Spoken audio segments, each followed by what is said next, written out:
I want to tap back in on the Nipsey thing, man. Nipsey worked hard to build a marathon, and after he passed, man, it seemed like they just let it go down, man. And it's kind of sad to see, man. I would have at least thought, his wife or his parents would have kept his legacy going, throughout the community, and that would have been like a good stable point for him. But it's still going on. What happened was after Nipsey, this is some insight, I ain't speaking on, but I say, after Nipsey's death, some other incidents happened right up in that area also that dealt with some violence up around in there. So that's when Sam and them, they're really still thriving, but they're in New York now. Marathon has moved to New York. Sam and them is doing business down there with Steve LaBelle. Big U is hosting on a World Star check-in. WAC 100 doing things out there. I'm going to do things in New York.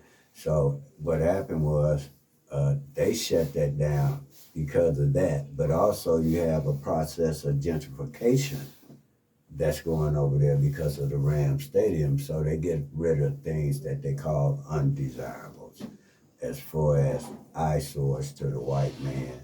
And they can use that property up in there for something else. So a lot of stuff historically, and this is not saying, what I'm saying is a lot of stuff that are vital icons of our community are being displaced because of gentrification.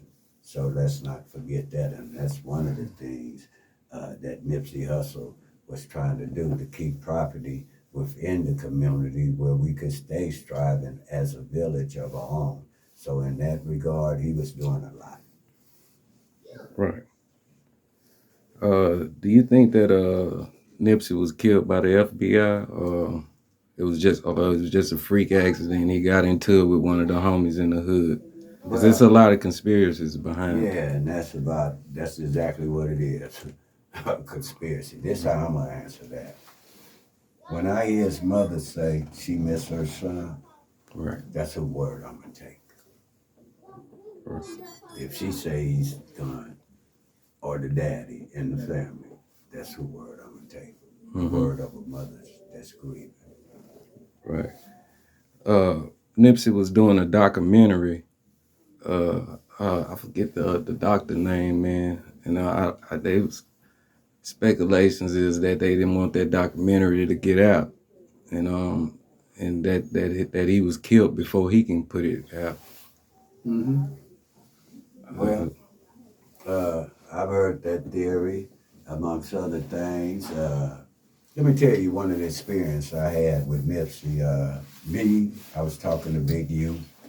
This in 2016. Him and Lil Sody going in it on the social media and making songs and all this. Mm-hmm. So I asked Big U, man, why don't we try to get Lil Nipsey and Lil Sody to do a song together, bring a little bit of dialogue amongst one fraction. So we had agreed to that.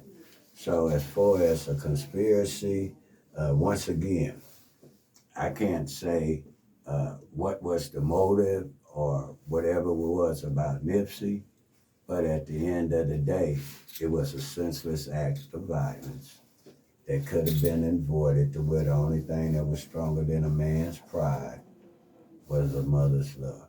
I'm not going to sit up here and waste my time about conspiracies when the only thing I can put my hand on the Bible is a young man lost his life senselessly.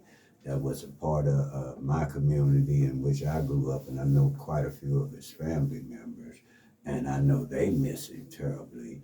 And that's what I try to preach, that it's not worth it, the things that they doing up in here where they shooting each other when they should be trying to come back and give back to the community and making a salt in our name. We have to have better representation in that hip-hop, and they have to be held responsible for the things that they can clean it up. They the closest one to the problem.